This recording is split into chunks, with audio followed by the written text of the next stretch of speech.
Hello बच्चों, आज science point school Nadbai में ऑनलाइन क्लासेज स्टार्ट की जा रही हैं। इसमें सबसे पहले फिजिक्स की क्लास लगेगी, उसके बाद केमिस्ट्री। तो दो क्लासें आपकी सुचारू रूप से नियमित रूप से स्टार्ट की जा रही हैं। तो जो सिलेबस की हम बात करें तो उसमें सबसे पहले जो हमने मार्च के महीने में जो पढ़ा था, फर्स्ट चैप्टर वहाँ पे हमने कंप्लीट कर लिया था। और जो हमने अगला चैप्टर स्टार्ट किया था वो ऑप्टिक्स का किया था, किरण प्रकाश की। तो उसी को हम दोबारा से एक बार रिवाइज कर रहे हैं। यहाँ पे जितना भी हुआ है उसको भी फिर आगे सुचारू रूप से नियमित रूप से इसको करते रहेंगे। तो चैप्टर का नाम है आपका किरण प्रकाश की।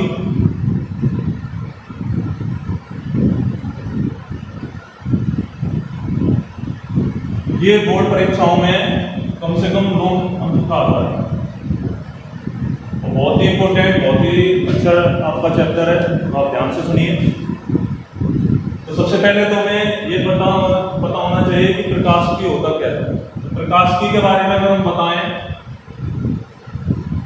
प्रकाश की क्या होती है? एक भौतिक विज्ञान की शाखा होती है और उस शाखा के अंतर्गत हम प्रकाश के गुण एवं महत्व एवं इसके प्रभावों के बारे में अध्ययन करते हैं। तो यहाँ में से इसको परिभाषित भी कर सकते हैं। भौतिक विज्ञान की वह शाखा जिसमें प्रकाश के गुण एवं प्रभावों का अध्ययन किया जाता है।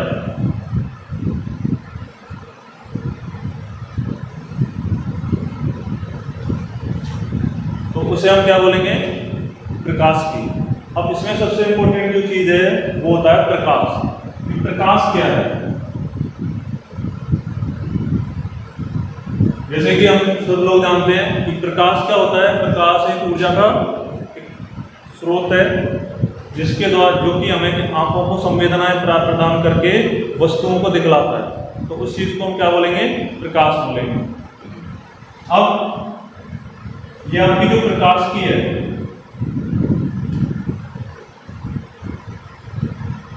प्रकाश की मुख्य रूप से 2 भागों में हमें विभाजित होती है। तो पहला भाग होता है आपका ज्यामितीय प्रकाश की,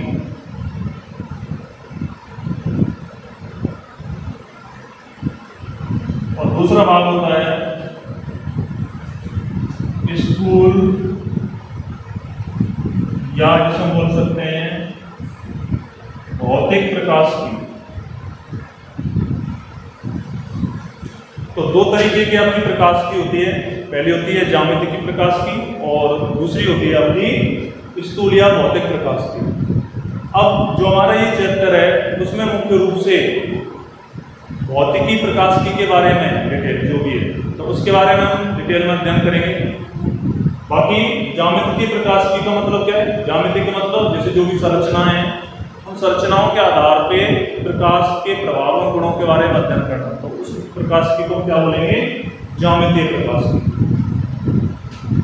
भौतिकी प्रकाश की या स्थूल प्रकाश की का मतलब क्या है? भौतिकी प्रकाश की या स्थूल प्रकाश की का मतलब होता है कि प्रकाश के भौतिक गुणों का जिस प्रकाश की में अध्ययन किया जाता है। अब भौतिक गुण कौन कौन से हो गए? जैसे आपने पढ़ा है परावर्तन हो गया, अपवर्तन हो गया, व्यतिकरण हो गया, ठीक है, या प्रकीर्णन हो गया। ये सारे आपके क्या हैं? भौतिकी प्रकाश की के गुण होते हैं। इनको हम डिटेल में चैप्टर में अध्ययन करने वाले हैं आगे।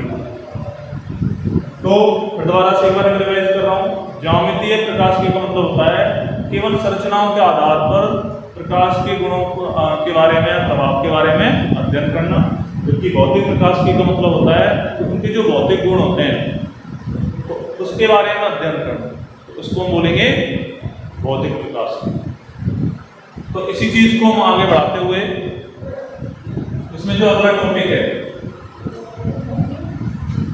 वो क्या है वो देखते हैं। तो इसमें एक चीज आती है, सबसे एक इंपॉर्टेंट टॉपिक आता है परावर्तन। जैसे आता है परावर्तन। परावर्तन को हम बोलते हैं रिफ्लेक्शन।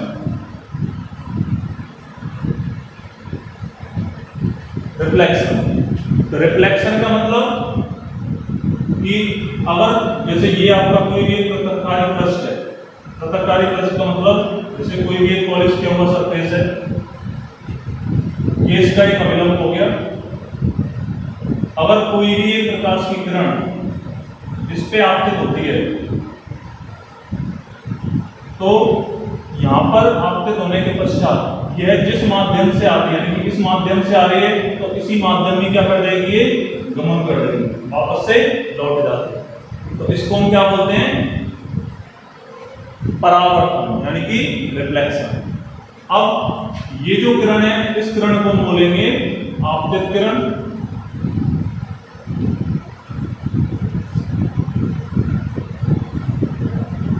ये आपका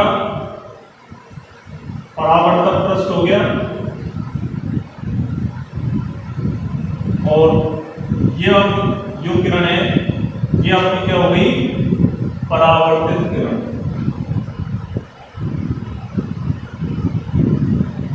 ठीक है, अब ये आपका अभिलंब है।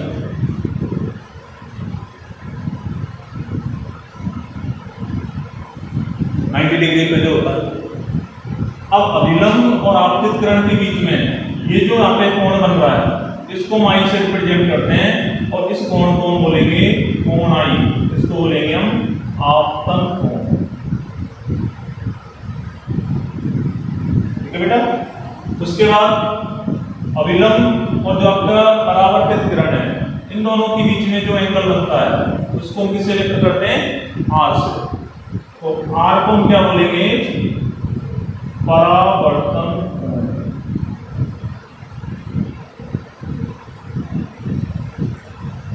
ठीक है, तो ये तो एंगल आई हो गया, ये एंगल आर हो गया। तो इन दोनों के जो मान होते हैं वो एक दूसरे के हमेशा क्या होते हैं, परावर्तन जब प्रक्रिया इसमें घटित होती है। तो सीधी सी एक परिभाषा हो गई कि जब प्रकाश की कोई भी किरण किसी परावर्तक पृष्ठ पर आपतित होती है, तो इस परावर्तक पृष्ठ से टकराने के पश्चात वह उसी माध्यम में गमन करेगी जिस माध्यम उसमें वो उत्सर्जित होती है, यानी कि जिससे वो आपतित होती है। तो इसी प्रक्रिया को हम क्या बोलेंगे, परावर्तन। अब ये तो आपकी आपतित किरण होगी, ये यहाँ से इस परावर्तक पृष्ठ पे जैसी आपतित होगी, यहाँ से इसका क्या हो जाएगा, परावर्तन हो जाएगा। ठीक है। अब अभिलंब और आपतित किरण के बीच में जो कोण है इसको तो आई से डिनोट करेंगे, प्रेजेंट करेंगे। तो आई को तो हम बोलेंगे आपतन, किरण आपतित हो रही है। अब यहाँ से इस पृथक्कारी तल पे, जिसको पृथक्कारी तल भी बोलते हैं, यहाँ से अलग हो रही है किरण। अब यहाँ से जैसी किरण परावर्तित होगी तो यहाँ पे अभिलंब और परावर्तित किरण के बीच में जो कोण बनेगा उसको हम क्या बोलेंगे, परावर्तन। ठीक है। तो इस तरीके से हम आपतन कोण और परावर्तन कोण इनकी परिभाषा भी दे सकते हैं और परावर्तन को परिभाषित भी कर सकते हैं। ठीक है। अब इसमें एक चीज आती है कि परावर्तन कितने प्रकार का होता है। तो परावर्तन एक प्रकार, तो परावर्तन मुख्य रूप से आपका होता है दो प्रकार। तो पहला होता है आपका नियमित परावर्तन,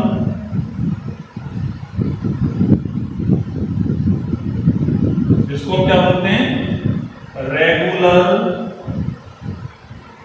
रिफ्लेक्शन। ठीक है। और दूसरा होता है आपका अनियमित, या जिसको हम बोल सकते हैं वी कैन से मिश्रित परावर्तन, इंग्लिश में बोलते हैं डिफ्यूज्ड रिफ्लेक्शन।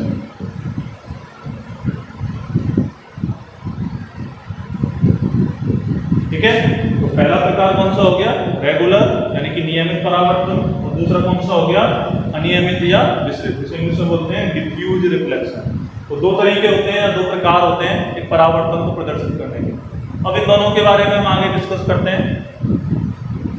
तो पहला है इसमें, फर्स्ट है पहला नियमित परावर्तन।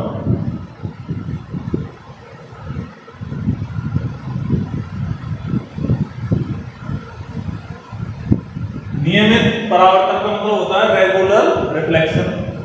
अब रेगुलर रिफ्लेक्शन कब होगा कि अगर कोई भी आपका जो आपका परावर्तक पृष्ठ है उसके एक साइड हम चिकनी पॉलिश कर दें, यानी कि उसको पॉलिश कर दें, सिल्वर पॉलिश हो सकती है, निकल क्लोर पॉलिश हो सकती है सरफेस के ऊपर, और ये आपका क्या हो गया, अविलंब हो गया।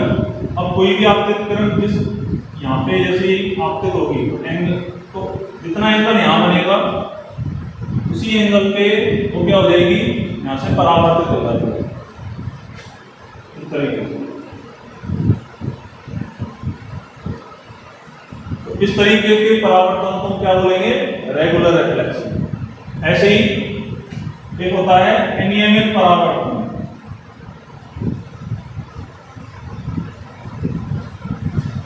या विसरित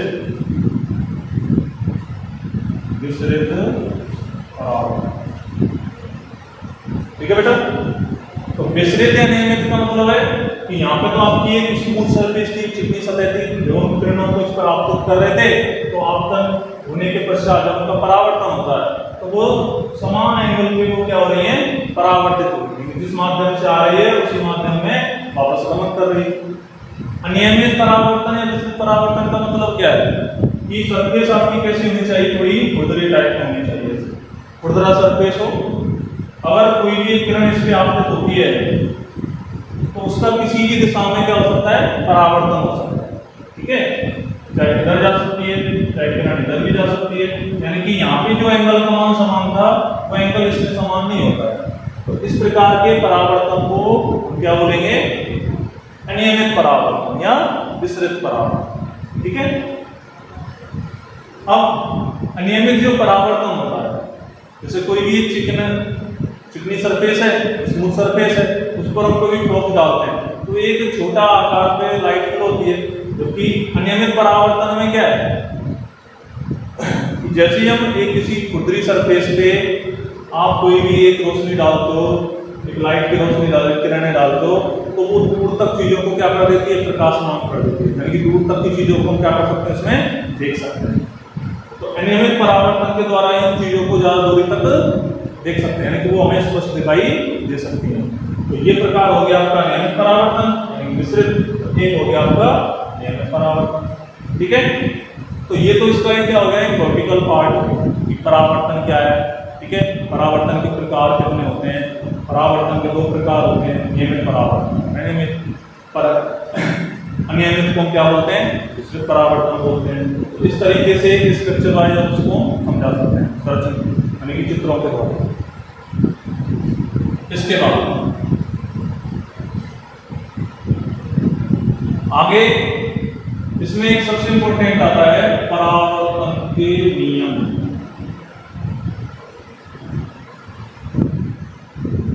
परावर्तन के, देखो हमने परावर्तन पढ़ा, ठीक है, परावर्तन की परिभाषा पढ़ ली, परावर्तन कितने प्रकार का होता है ये भी हम जान चुके हैं।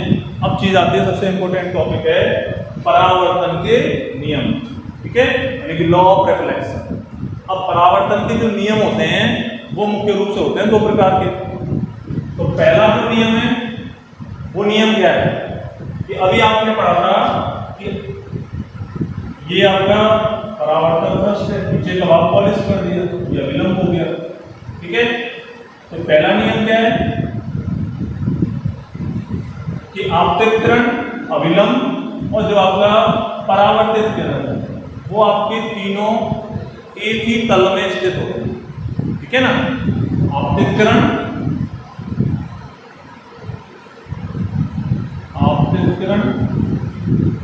अविलंब और परावर्तित, तीनों क्या होते हैं, एक ही तल में स्थित होते हैं। अब एक ही तल का मतलब क्या हो गया, एक ही तल यानी कि एक तल में आपकी कितनी दिशाएं होती हैं, दो दिशा। ठीक है, तो एक तो आपकी ये वाली दिशा एक्स वाली, एक हो गया आपकी वाई वाली दिशा, यानी कि ये वाला पूरा एक तल हो गया ये वाला। तो इसमें आपतित किरण, अविलंब और परावर्तित किरण तीनों एक ही तल में स्थित होते हैं। तो ये तो नियम हो गया पहला नियम, पहला फर्स्ट। दूसरा नियम क्या है कि यहाँ पर जो एंगल बनता है आई, इसको हम बोलते हैं आपतन कोण। क्या बोलेंगे, आपतन कोण। और यहाँ पर जो जो एंगल बनता है यानी कि कोण बनता है उसको हम क्या बोलेंगे? परावर्तन कोण। क्या बोलेंगे? परावर्तन। और एंगल आई का जो मान होता है वो एंगल आर के हमेशा क्या होता है? बराबर होता है। ठीक है, कोण आई का मतलब क्या हुआ? आपतन कोण।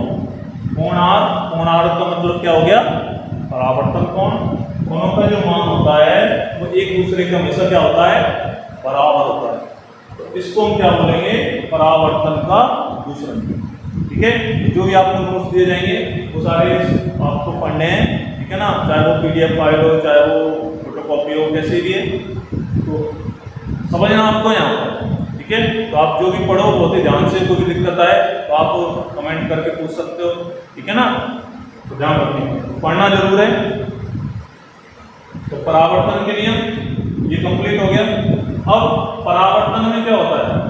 परावर्तन में एक इंपॉर्टेंट चीज होती है कि प्रकाश की किरण की जो तरंग दैर्ध्य होती है, जो आवृत्ति होती है, उस पर कोई इफेक्ट नहीं पड़ता। लेकिन जब वो इस सरफेस पे टकराती है परावर्तन पृष्ठ पे, उसकी जो तीव्रता होती है, इंटेंसिटी होती है, वो क्या हो जाती है? घटती है। ठीक है ना, यानी कि वो इंटेंसिटी, जिस इंटेंसिटी से हम इसको आपतित करते हैं वो परावर्तित जब होती है तो उसमें वो तीव्रता उपस्थित नहीं होती है। यानी तीव्रता का मान हमेशा उसमें थोड़ा क्या होता है? कम होता है। तो ये दोनों आपके क्या है? परावर्तन के नियम। ठीक है, अब इसमें बहुत ही इंपॉर्टेंट टॉपिक है, ध्यान रखना है। इसके बाद इसमें एक चीज आती है दर्पण के बारे में। दर्पण को हम बोलते हैं बेटा मिरर। क्या बोलते हैं? मिरर। अब जैसे सामान्य रूप में घरों में यूज करते हैं, तो वो दर्पण हो गया। दूसरे अलग होते हैं जिनके अलग स्ट्रक्चर देके बनाया जाता है। ठीक है ना, जैसे चश्मे में भी लगा रहता है आपका, वो भी एक लेंस है, वो भी आपका क्या है? लेंस टाइप में है। ठीक है ना, वो लेंस भी आप पढ़ेंगे लेकिन आगे। तो दर्पण के बारे में हम यहाँ पे पढ़ रहे हैं। तो दर्पण जो मुख्य रूप से होते हैं वो होते हैं आपके दो प्रकार के। एक होता है आपका समतल दर्पण, जिसको बोलते हैं प्लेन मिरर। ठीक है, और दूसरा होता है आपका गोलीय दर्पण, यानी कि स्फेरिकल। तो दो तरीके के दर्पण होते हैं। अब समतल दर्पण क्या होता है? कि समतल कोई पट्टी का है कांच की, उसके एक सरफेस को क्या करते हैं? पॉलिश करते हैं, सिल्वर पॉलिश या निकल पॉलिश, जैसे घरों में लगा रहता है सामान्य रूप में। तो ऐसे दर्पण को क्या बोलेंगे? समतल दर्पण। ठीक है, अब इसकी कुछ विशेषताएं होती हैं समतल दर्पण की। समतल दर्पण की विशेषताएं कौन कौन सी होती है? जैसे समतल दर्पण में हम देखते हैं घरों में कि जितनी दूरी पे आपका ऑब्जेक्ट यानी कि जो वस्तु होती है दर्पण से बाहर करती है, वो दूरी हमेशा दर्पण के अंदर भी उतनी दिखाई देती है। यानी कि वस्तु और प्रतिबिंब की जो दूरियां होती हैं वो एक दूसरे के हमेशा क्या होती हैं? बराबर होती है। ठीक है ना, तो आपने देखा होगा घरों पे सामान्य रूप में हम यूज करते हैं। ये समतल दर्पण की क्या हो गई? विशेषता हो गई। ठीक है, दूसरी विशेषता क्या है कि अगर हम किसी चीज, हम कोई जो ऑब्जेक्ट होता है या कोई वस्तु होती है, अगर वो बी वेग से समतल दर्पण की ओर भागती हुई प्रतीत होती है तो हमें ऐसा फील होता है, ऐसा आवाज होता है कि हमारी जो इमेज होती है वो उसके डबल यानी कि 2v वेग से बाहर की तरफ आ रही है। ठीक है, इसीलिए एक चीज आती है पार्श्व विस्थापन, परावर्तन। पार्श्व परावर्तन का मतलब है कि दर्पण में अगर हम जैसे कोई भी है, जैसे आर लिखते हैं, ठीक है, तो वो हमें कैसे दिखाई देगा? इस तरीके से दिखाई देगा। इस तरीके यानी उसका इस तरीके उल्टा, जैसे हाथ को में रखें तो उसका पार्श्व परावर्तन होगा। तो इस चीज को हम क्या बोलेंगे? पार्श्व परावर्तन। तो ये आपका एक कॉमन चीज है जो हम घरों में यूज भी करते हैं। उसके बाद सबसे जो इम्पोर्टेंट है वो होता है आपका गोलीय दर्पण। गोलीय दर्पण में क्या है? एक कांच की गोली का एक भाग होता है जो कि कांच को काट के बनाया जाता है। जैसे कोई भी एक गोलाकार कांच है ऐसे, ठीक है, अब इसके एक सरफेस को या तो बाहरी सरफेस को या आंतरिक सरफेस को अगर हम पॉलिश कर देते हैं तो वो दर्पणों में कन्वर्जन हो जाता है। अब जैसे अगर हम उभरे हुए भाग पर पॉलिश करें, जैसे ये पॉलिश होगी और इसको यहाँ से यहाँ तक काट दें, ठीक है, तो ये इसका रूप कैसे दिखाई देगा, मैं इस तरीके से, ठीक है, ये इसका सेंटर पॉइंट हो गया, ठीक है ना सेंटर। अब ये वाला जो आपका दर्पण है उसको हम कौन सा दर्पण बोलेंगे, अवतल दर्पण, यानी कि कॉनकेव, क्या बोलेंगे, कॉनकेव मिरर। कि अगर हम किसी भी गोलीय सरफेस के उभे हुए भाग पर पॉलिश कर रहे हैं, तो पॉलिश आपकी सिल्वर भी हो सकती है, निकल की भी हो सकती है, तो इस तरीके का जो दर्पण बनेगा उसको हम क्या बोलेंगे बेटा, अवतल दर्पण, यानी कि कॉनकेव मिरर। जो इसका सेंटर है तो हमेशा सेंटर में रहता है। ऐसे ही अगर हम बात करें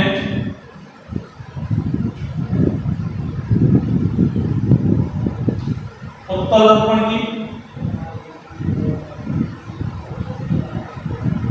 उत्तल को क्या बोलते हैं, कॉन्वेक्स मिरर, क्या बोलेंगे, कॉन्वेक्स। अब इसमें क्या करना है, जैसे ये गोला ले लिया, इसकी आंतरिक सरफेस पे हम क्या करते हैं, पॉलिश करते हैं, इसको यहाँ से यहाँ तक काटते हैं, तो इसका जो प्रतिरूप दिखाई देगा वो कैसे दिखाई देगा, इस तरीके, आंतरिक भाग पॉलिश किया हुआ है, तो इसको हम क्या बोलेंगे, उत्तल दर्पण, ठीक है। तो अवतल दर्पण में तो ये बाहर वाला यानी कि उभरा हुआ शरीर को पॉलिश करते हैं पृष्ठ पे, और इसके उत्तल दर्पण के आंतरिक शरीर। अब ये तो पॉलिश सरफेस होगी,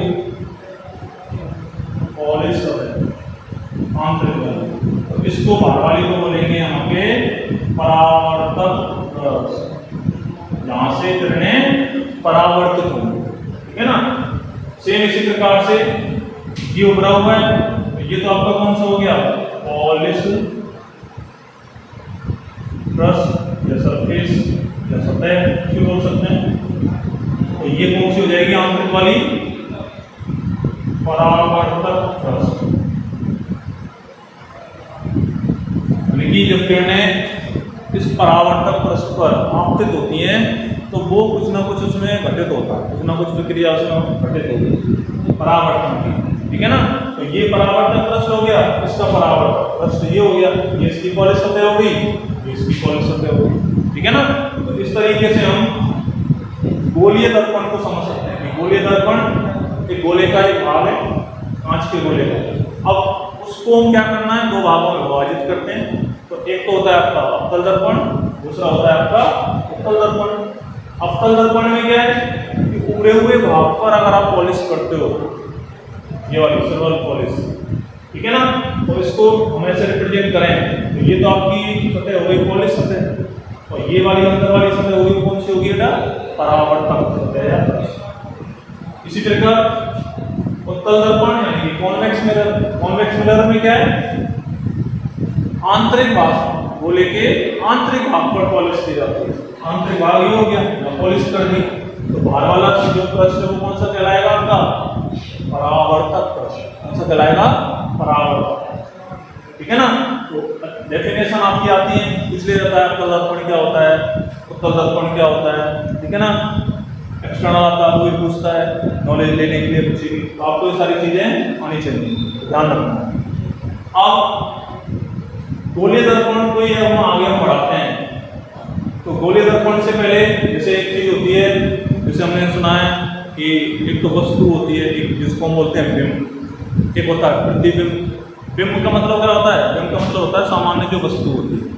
जैसे मिरर आपके सामने लगा हुआ है, तो इसके सामने जो चीज खड़ी होगी, चाहे ये टेक्सचर है चाहे ये मार्कर है, तो ये आपका क्या कहलाएगा, आपका वस्तु यानी कि बिंब। अब इसकी जो इमेज, जो उसमें चित्र बनेगा दर्पण के अंदर, वो आपका क्या कहलाएगा, प्रतिबिंब यानी कि इमेज कहलाएगी। ये चीजें आपको आनी चाहिए, सामान्य चीजें, ठीक है। इसके बाद आगे के क्रम में गोले दर्पण हो गया। गोले दर्पण के प्रकार हो गए, एक आपका अवतल दर्पण हो गया, एक आपका उत्तल दर्पण हो गया। ठीक है, अब इनके आधार पे ही आगे छोटी छोटी परिभाषाएं, जैसे अवतल दर्पण जो है आपका, इसको हम बोलते हैं कॉन्केव मिरर। ठीक है, और इसका एक दूसरा भी नाम है जिसको हम बोलते हैं अभिसारी दर्पण। क्या बोलते हैं इसको? अभिसारी दर्पण। अभिसारी को इंग्लिश में बोलते हैं कन्वर्जेंस मिरर। क्या बोलेंगे इसको? Convergence mirror. अब देखो, कन्वर्जेंस यानी कि अभिसारी का मतलब क्या होता है कि जो आपकी जब प्रकाश किरणें जब इस दर्पण पे आपतित होती हैं तो परावर्तक पृष्ठ से टकराने के पश्चात वो एक बिंदु पर क्या हो जाती हैं? अभिकेंद्रित हो जाती हैं। तो ऐसे दर्पण को हम क्या बोलेंगे? अभिसारी। जैसे हम यहाँ पे देखते हैं, तो ये आपका क्या बन गया? अवतल दर्पण हो गया। ये इसका एक मुख्य अक्ष हो गया। अब किरणें आपकी यहाँ पे आपतित हो रही हैं ऐसे। जब ये किरणें इस पे आपतित होंगी तो इससे टकराने के पश्चात ये क्या होंगी? इसको कन्वर्जेंस करेंगे, देखिए इसको परावर्तित कर देंगे किसी एक पॉइंट। तो ये वाला जो पॉइंट होता है इसको बोलते हैं एफ। एफ का मतलब होता है मुख्य फोकस या बिंदु। ठीक है, तो एक ही बिंदु पर केंद्रित करने के कारण चाहे कितनी भी किरणें आप इससे आपतित कर सकते हो, ठीक है ना, तो इसी बिंदु पे क्या करेंगी? उसको केंद्रित कर देती हैं। तो इसी वजह से इसको क्या बोलते हैं? अभिसारी, कन्वर्जेंस, यानी कि एक ही बिंदु पर फोकस करना। ठीक है ना, तो ये आपकी पॉली सरफेस है। इसमें पॉलिश पृष्ठ, ये आपका क्या बन गया? परावर्तक पृष्ठ। ठीक है, ये आपकी क्या है? आपतित।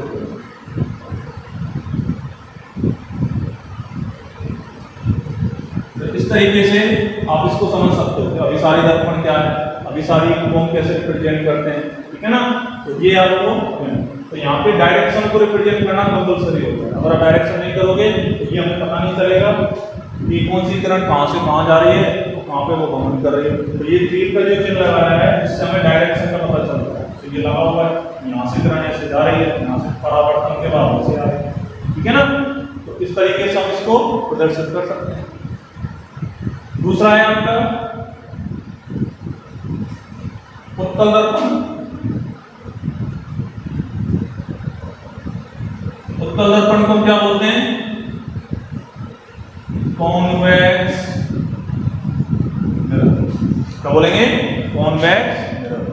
अब कॉन्वेक्स मिरर का मतलब क्या हुआ? दूसरा नाम है इसका अपसारी।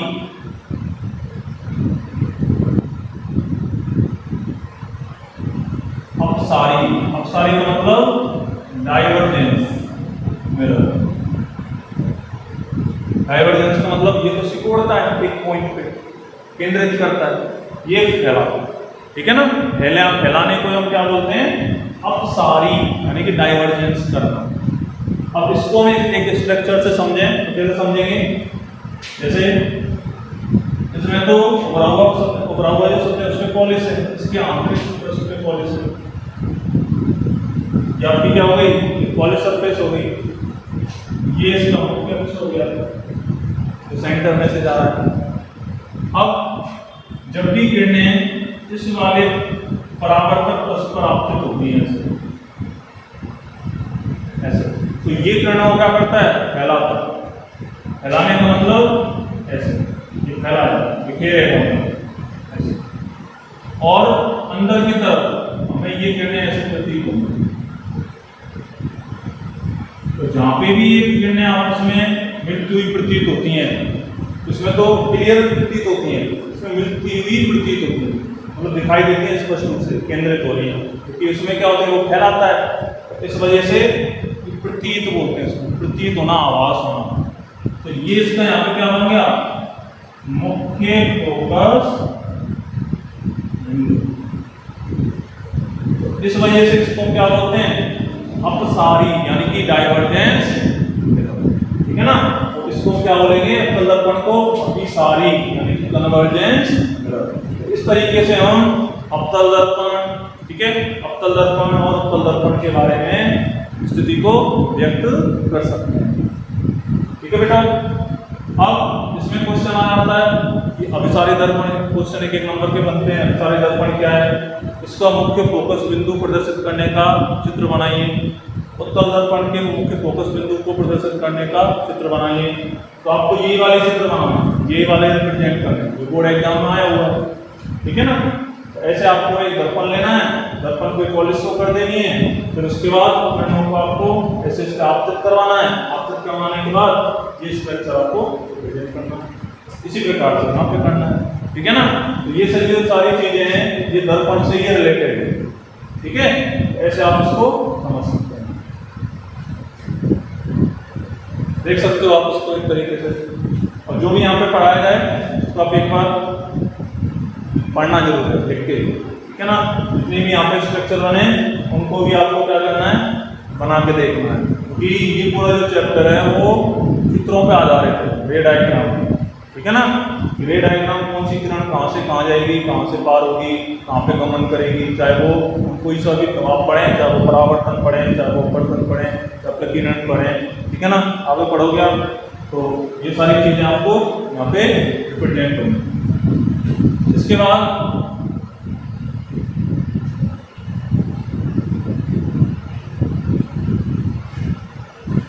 इसमें कुछ जो पॉइंट हैं जो आपको वर्टिकली भी याद रखने हैं, परिभाषा वाइज भी याद रखने हैं, छोटी छोटी चीजें जो आनी चाहिए आप लोगों से। जैसे स्टार्टिंग में हम करते हैं, एक चीज होती है इसमें कुछ परिभाषाएं, जैसे द्वारक, जिसको हम बोलते हैं अपर्चर, द्वारक, ठीक है। दूसरी चीज होती है मुख्य फोकस, फोकस पॉइंट इसको बोलते हैं, ठीक है। तीसरा है मुख्य अक्ष, इसको हम बोलते हैं प्रिंसिपल एक्सिस। चौथा है वक्रता केंद्र, सेंटर ऑफ कर्वेचर, ठीक है। अभी इसको परिभाषित करेंगे, बताएंगे कैसे। पांचवा है वक्रता त्रिज्या, इसको हम बोलते हैं रेडियस ऑफ कर्वेचर, ठीक है। इसके बाद ध्रुव, इसको हम क्या बोलेंगे, पोल, ध्रुव। तो ये कुछ बिंदु हैं और देखते हैं जैसे हम आगे आएंगे। तो मुख्य रूप से तो यही है आपके, तो कैसे रिप्रेजेंट करेंगे इसको। जैसे कोई भी आपने एक अवतल दर्पण लिया, अवतल दर्पण हो गया।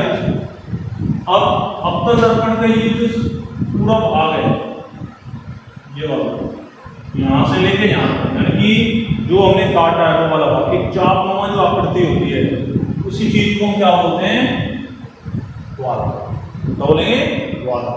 तो इसको नाम दे दें, जैसे एम, इसको नाम दे दें एम डैश। तो एम डैश यहाँ पे क्या बन गया, एक चाप बन गया, एक द्वारक बन गया, यहाँ पे किरणें क्या होंगी, आपतित होंगी, ठीक है। अब ये इसका सेंटर पॉइंट है, तो सेंटर पॉइंट हमेशा कहलाता है इसका पोल। पी से हम क्या व्यक्त करते हैं, पोल को व्यक्त करते हैं। अब पोल से जो काल्पनिक अक्ष आपका गुजरता है, ये वाला जो अक्ष, ये आपका पोल हो गया, ये आपका द्वारक हो गया। ये जो अक्ष है ये क्या बन गया, आपका मुख्य अक्ष, जो जो काल्पनिक अक्ष जो ध्रुव से हमेशा गुजरता है उसको हम क्या बोलेंगे, मुख्य अक्ष, प्रिंसिपल एक्सिस। अब इसी कोण पे ही आपका क्या होता है, सेंटर ऑफ कर्वेचर में बिंदु होता है, सेंटर पर क्यों होता है, क्योंकि गोला लिया था हमने, अब यहाँ पे सेंटर का ये तो सेंटर पॉइंट यही है ना। अब इसको हमने कैसे बनाया था, इस पे हमने पॉलिश कर दी थी, इसको यहाँ से काट दिया, तो इसका जो सेंटर पॉइंट है वो तो अंदर की तरफ ही है। ऐसे ही सेंटर पॉइंट भी कहाँ होगा, इसके अंदर की तरफ, चाहे आप इधर से काटो तो उसका सेंटर पॉइंट हमेशा यही है, ठीक है ना। इस तरीके से हम इसको यहाँ पे प्रोजेक्ट कर सकते हैं। तो इसको हम बोलते हैं सेंटर ऑफ आर्मेचर, यानी कि वक्रता केंद्र, यानी कि गोले का जो सेंटर पॉइंट होता है स्फेरिकल मिरर, इसी को क्या बोलेंगे, वक्रता। अब अगर यहाँ पे किरणों को हम इस पे आपतित करवाते हैं, ऐसे आपतित हो रही हैं, तो टकराने के पश्चात क्या होगा, परावर्तन होगा। परावर्तन क्या होगा, यानी कि ये पॉइंट पे ये क्या करेंगी, केंद्रित करेंगी इस तरीके से। तो ये वाला जो पॉइंट बन गया वो क्या बन गया आपका, मुख्य फोकस पॉइंट। तो इसको हम क्या रिप्रेजेंट करेंगे, मुख्य फोकस पॉइंट, यानी कि एक्स, ठीक है ना। ये एफ हो गया यानी कि मुख्य फोकस पॉइंट, मुख्य फोकस बिंदु। ये हो गया आपका वक्रता केंद्र, ये हो गया आपका ध्रुव, ये बन गया आपका द्वारक, ठीक है। अब सी से लेके एफ के बीच की जो दूरी होती है, ये वाली वक्रता केंद्र और मुख्य फोकस बिंदु के बीच की जो दूरी होती है उसको हम बोलते हैं रेडियस ऑफ कर्वेचर, यानी कि आर। क्या बोलेंगे इसको, रेडियस ऑफ कर्वेचर, वक्रता त्रिज्या। सी से लेके एफ के मध्य की दूरी को हम क्या बोलेंगे, वक्रता त्रिज्या। ऐसे ही एक चीज और होती है इसमें, फोकस दूरी, इसमें इंग्लिश में बोलते हैं फोकल लेंथ। फोकल लेंथ क्या है, मुख्य फोकस बिंदु एफ और ध्रुव पी, मुख्य फोकस बिंदु एफ और ध्रुव पी, दोनों के बीच का जो गैप होता है, दोनों के बीच का जो गैप होता है, मुख्य फोकस बिंदु एफ और ध्रुव पी, इसको हम क्या बोलेंगे, फोकस दूरी, फोकल लेंथ, ठीक है ना। दोनों के बीच की दूरी को हम क्या बोलेंगे, फोकस दूरी, ठीक है। तो ये कुछ इंपॉर्टेंट इसकी परिभाषाएं हैं जो आपसे आना कंपलसरी है। अगर आपको ये चीजें नहीं आएंगी तो आगे बहुत दिक्कत हो जाती है। ये डायग्राम हम नहीं बना पाते हैं, हमें ये नहीं पता चलता कि द्वारक क्या है, फोकस पॉइंट कहाँ बनेगा इसका, ठीक है ना। वक्रता केंद्र कहाँ पे है, कोई बच्चा इधर बना देता है, कोई इधर बना देता है, तो ध्यान रखना है, ठीक है ना। वक्रता त्रिज्या कहाँ से कहाँ तक की दूरी होती है, वक्रता त्रिज्या हमेशा वक्रता केंद्र और मुख्य फोकस बिंदु जो होता है दोनों के बीच का गैप होता है, ध्यान रखना है। ध्रुव कहाँ होता है, ध्रुव यहाँ होता है, ठीक है ना, सेंटर पॉइंट। तो अब अगर हम दर्पण के सामने कोई भी चीज रखें, कोई वस्तु रखें, तो जो दूरी होगी, यानी कि वस्तु उस से कितनी दूरी पे है, तो वो जो मेजरमेंट जो हम नापेंगे हमेशा कौन से नापते हैं, ध्रुव से नापते हैं, ठीक है ना। ध्रुव का भी पता होना चाहिए, ठीक है ना। फोकस दूरी क्या होती है, फोकस दूरी का मतलब है कि मुख्य फोकस बिंदु और ध्रुव यहाँ से यहाँ तक का जो गैप होता है इसको हम क्या बोलते हैं, फोकस दूरी बोलते हैं। तो ये छोटी छोटी आपकी परिभाषाएं हैं, तो इनको आपको याद रखना, ठीक है ना। तो बहुत ही अच्छे टॉपिक है, बहुत ही अच्छी छोटी छोटी डेफिनेशन है, ठीक है ना, याद रखना